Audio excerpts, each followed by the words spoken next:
Peggy 18.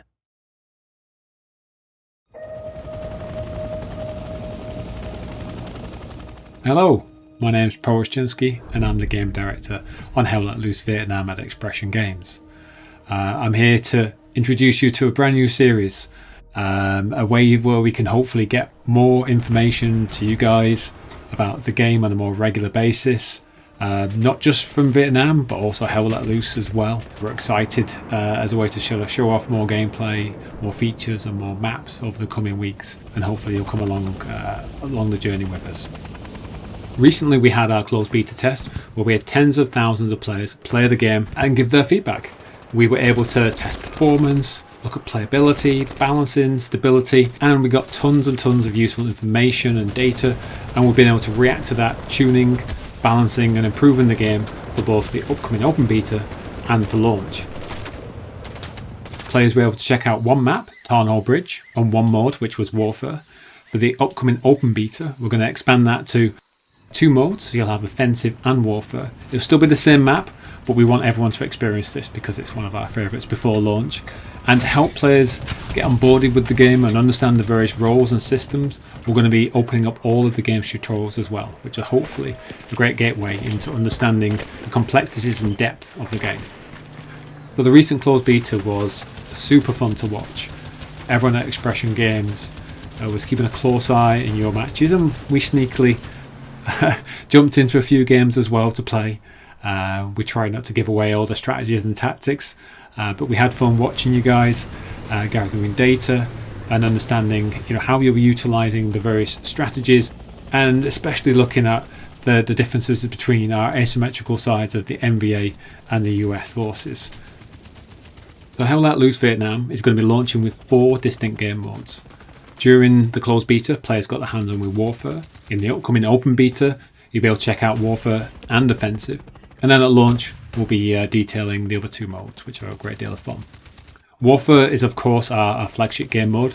It's the tug of war kind of between opposing forces that you will have played a lot if you're familiar with the original Hell Let Loose, where you've got opposing forces tasked with capturing the control points while having to defend their own. So it's a game of tactics and strategy, and you'll have to really work together as a team to be able to both try and capture the enemy's points as well as hold on to your own CPs. Communication, strategy and that kind of battlefield tactics that you really have to adapt on the fly are crucial. And in future videos we're going to look a lot more closely at this mode and other modes such as Offensive, Conquest and Domination. In Hell Let Loose Vietnam, even the best laid plans won't work unless you can all communicate effectively as a team, mobilising quickly and executing the orders well, which in Vietnam, with its increased pace and tactically broader options, means that teamwork becomes even more essential. The most obvious and immediately impactful change, which I'm sure you've seen, is the location. Vietnam's jungle blocks sight lines more readily and offers a lot more cover for players to sneak through. The interconnected waterways that snake throughout, many of the maps create more pinch points for tanks and trucks over bridges and allow boats to patrol across them. The terrain offers much more verticality that can be used strategically as vantage points or exploited with the use of deployable defences. It's also an extremely varied location that offers a surprising amount of contrast both visually and from a gameplay perspective, with everything from military bases to rolling dunes, semi-urban villages and tight jungle confines. What really sets apart Hell Let Loose Vietnam is the asymmetrical sides of the United States and the North Vietnamese army. It really changes up how you play in the moment to moment, and we've lent into those differences between the forces to not only be as authentic to the conflict as possible, but also to create more interesting strategy and gameplay. We have the US that can take to the skies in helicopters, transporting infantry, dropping off supplies and shooting machine guns from above, whilst the NVA resort to digging covert tunnels beneath the ground to travel silently to catch the enemies by surprise. To minimise the chances of a surprise attack from the NVA, the US will need to use their recon and infantry teams to try and search and discover tunnel networks, as when found the US can collapse entire networks and simultaneously kill any NVA soldier who is travelling within the tunnel network at the time. And it's fundamental differences like this in how both forces manoeuvre around the battlefield that create truly unique gameplay dynamics. Picking the locations for each of our 6 maps was extremely challenging from a development perspective. We wanted to both remain authentic to the battles that took place during the Vietnam War, but then we also wanted to offer as much variety with each of our maps, both from a visual perspective and gameplay.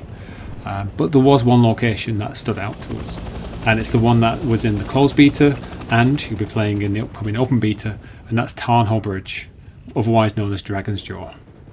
It was a focal point of the ferocious fighting during the Vietnam conflict and served as an important strategic position which saw unrelenting assaults from both ground and air. Town Hall Bridge is a really varied map. You've obviously got Dragon's Jaw, the central bridge overlapping the main river at the centre of the map, but then you've got an interconnected waterway system leading from far north all the way to the south, surrounded by mountains on the side. So thanks for listening. I really hope that you're looking forward to future episodes where we'll be diving deeper into more new features, looking at some of the other maps, the new game modes, checking out various roles, weapons and equipment and much more. But please do let us know in the comments what things you'd like for us to talk about, and I'll see you in the next one.